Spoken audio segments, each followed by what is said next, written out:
Students आज हम बात करेंगे कि roots and coefficients of quadratic equation इनके दरमियान क्या ताल्लुक है। अब जब हम रूट्स की बात करते हैं तो रूट्स वो वैल्यूज होती हैं, वो एक्स की वैल्यूज होती है जब हम क्वाड्रेटिक इक्वेशन को हल करते हैं या किसी लीनियर इक्वेशन को हल करते हैं तो हमारे पास एक्स या वाई की जो कीमतें आती हैं।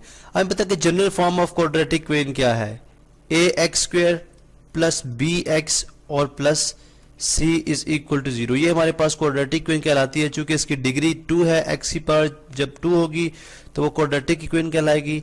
अब यहाँ पे a is not equal to 0, a 0 नहीं हो सकता, चूंकि अगर a 0 होगा तो x स्क्वायर 0। अब उसके बाद a b c तमाम कॉन्स्टेंट्स हैं। अब चूंकि ये कॉन्स्टेंट जो है वो वेरिएबल्स के साथ आ रहे हैं तो ये a b c यहाँ पे क्या कहलाएंगे, कोफिशिएंट्स। ठीक है, अगर मैं x की पावर यहाँ पे 0 लिख दूँ तो ये x की पावर 0 का c जो है कोफिशिएंट हो जाएगा। हम देखते हैं कि रूट्स और कोफिशिएंट्स में क्या जो है वो ताल्लुक है। अब सबसे पहली बात है कि क्वाड्रेटिक इक्वेशन के जो रूट्स हम फाइंड आउट करते हैं, हमारे पास एक क्वाड्रेटिक फार्मूला है जो कि जनरल फॉर्म है हमारे पास रूट्स की, यानी x is equal to minus B plus minus square root B square minus 4ac over 2a। अब इसमें एक रूट जो है वो पॉजिटिव है और एक रूट, बेसिकली ये दो रूट्स हैं प्लस और माइनस की फॉर्म में। तो हम कहते हैं जी इधर x यानी या तो x minus B plus square root B square minus 4ac के इक्वल है B square minus 4ac over 2a, या वो इसके इक्वल है। और इसी तरह से या और x is equal to minus B, अब एक दफा प्लस हमने लिख लिया, अब हम नेगेटिव लिखेंगे, minus square root B square minus 4ac over 2a के इक्वल है। अब ये बातें ये दो रूट्स हैं जिनका ताल्लुक हम देखेंगे। इन रूट्स का ताल्लुक कोफिशिएंट ऑफ क्वाड्रेटिक इक्वेशन के साथ यानी a b c के साथ क्या ताल्लुक है। अब फर्स्ट करें हम इन रूट्स को कोई नेम देते हैं, जनरल नेम दे देते हैं। जैसे हम लेट्स से इसको हम बोल देते हैं, ये जो रूट है ठीक है, इसको हम बोल देते हैं कि ये अल्फा है, दिस इज अल्फा। इसी तरह से इसको हम बीटा का नाम दे देते हैं, अल्फा एंड बीटा। ठीक है, अब हम देखते हैं कि इनका सम क्या आएगा। अगर हम सम ऑफ रूट्स करते हैं, सम ऑफ रूट्स यानी sum of roots two roots, sum of alpha plus beta यानी दो रूट्स का सम किया जाए तो क्या आएगा, अल्फा कितना है minus B plus square root B square minus 4ac by 2a।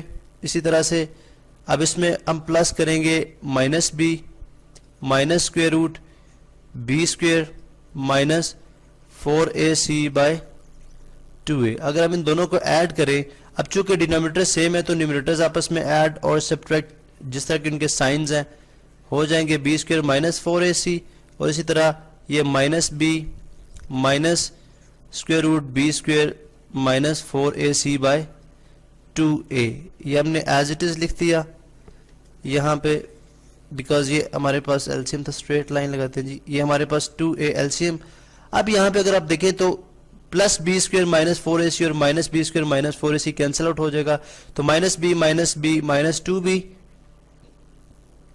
2b over 2a आ जाएगा और 2 से कैंसिल आउट हो जाएगा। तो ये किसके इक्वल आ जाएगा, सम हमारे पास किसके इक्वल आ जाएगा, as for sum of alpha plus beta यानी सम किसके इक्वल होगा, minus B bye A.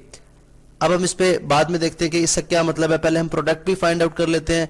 Product of, हम देखते हैं जी product of alpha and beta यानी दो रूट्स जो है हमारे पास जनरल फॉर्म में, उनका प्रोडक्ट लिया जाए तो प्रोडक्ट क्या आता है, minus B plus square root B square minus 4ac by 2a। ये एक रूट हो गया। और इसी तरह से दूसरा जो रूट है वो क्या है, minus B minus square root B square minus 4ac by 2a। अब हम इस रूट की भी बात कर लेते हैं। इनके प्रोडक्ट सम हमने फाइंड आउट कर लिया, प्रोडक्ट देखते हैं क्या आता है जी।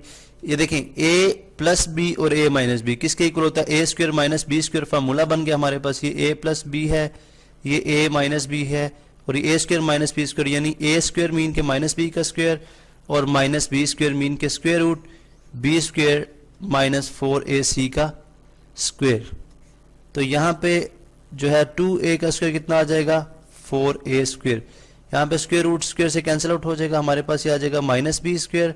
अब ये बाहर नेगेटिव साइन की वजह से plus B square minus B square बन जाएगा और minus into minus sorry minus B square plus B square था हमारे पास, नेगेटिव का स्क्वायर पॉजिटिव, फिर minus into plus minus B square and minus 4ac by 4a square, minus into minus, ये भी प्लस है जी, माइनस इंटू माइनस प्लस हो जाएगा, plus 4ac by 4a square, यहाँ से B square minus B square से कैंसिल आउट हो गया, ये 4ac और 4a स्क्वायर जो है हमारे पास रह गया, 4 से कैंसिल, a जो है इसके स्क्वायर को कैंसिल आउट कर जाएगा, तो हमारे पास प्रोडक्ट किसके इक्वल आ जाएगा, c बाय a के equal.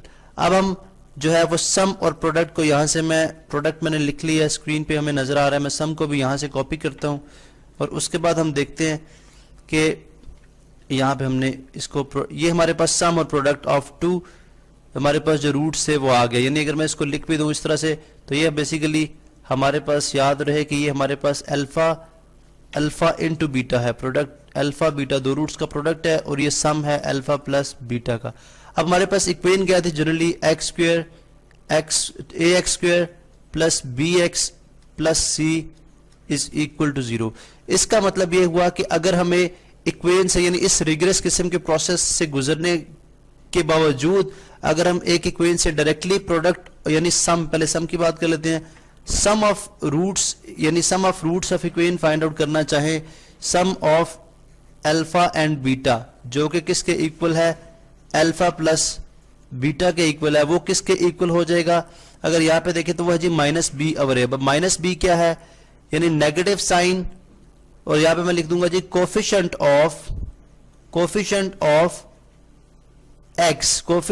X because minus B है, तो बी किसका कोफिशिएंट है, एक्स का है, तो negative sign coefficient of X divided by A किसका कोफिशिएंट है, एक्स स्क्वायर का। कोफिशिएंट मैं शॉर्ट फॉर्म में लिख रहा हूं, कोफिशिएंट ऑफ एक्स स्क्वायर, ये हो जाएगा सम के इक्वल। और जब हम प्रोडक्ट की बात करेंगे तो प्रोडक्ट किसके इक्वल आ जाएगा, यानी product of alpha and beta जो कि इक्वल है अल्फा इनटू बीटा के, वो किसके इक्वल है, यहां से देखें प्रोडक्ट हमारे पास क्या था जी, सी ओवर ए। सी किसके इक्वल है, सी है कांस्टेंट, ये कहलाता है जी कांस्टेंट टर्म, बिकॉज इसके साथ कोई वेरिएबल नहीं है, तो आ जाएगा constant divided by over A coefficient of x square, ये भी क्या है, coefficient of x square.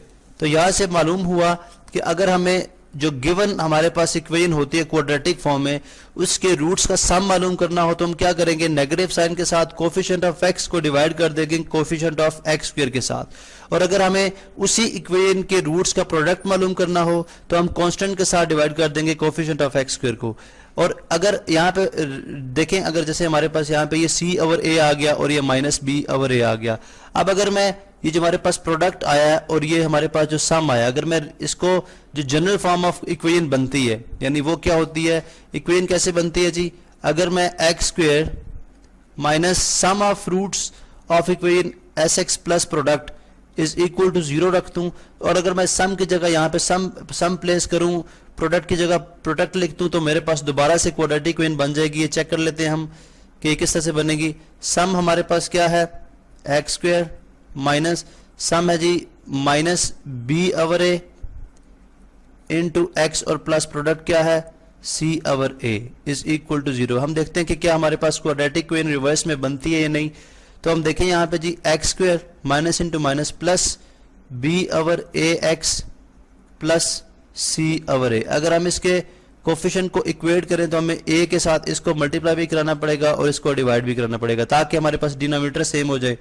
Sorry, denominator को सेम करने के लिए हम ए के साथ मल्टीप्लाई भी कराएंगे, डिवाइड भी कराएंगे। ये हो जाएगा ए एक्स स्क्वायर, और उसके बाद चूंकि डिनोमिनेटर अब सेम हो चुके हैं तो न्यूमरेटर सारे आपस में ऐड हो जाएंगे, बी एक्स और plus C over A is equal to 0। अब ये राइट साइड पे जाके मल्टीप्लाई हो जाएगा, a x square plus B x plus C is equal to 0। तो आपने देखा कि किस तरह का रिलेशन जो है हमारे मतलब रूट्स ऑफ इक्वेशन और जो कोफिशिएंट ऑफ क्वाड्रेटिक इक्वेशन है उनके दरमियान जो है वो पाया जाता है। इसका मतलब है किसी भी गिवन इक्वेशन में हम जो है वो उसके रूट्स फाइंड आउट कर सकते हैं, सम ऑफ रूट्स फाइंड आउट कर सकते हैं, और उसके बाद अगर हमारे पास सम ऑफ रूट्स और प्रोडक्ट ऑफ रूट्स हो या सिंपली हमारे पास रूट्स गिवन हो तो हम उससे रिवर्स में वो इक्वेशन भी मालूम कर सकते हैं जिससे वो रूट्स डिराइव होते हैं।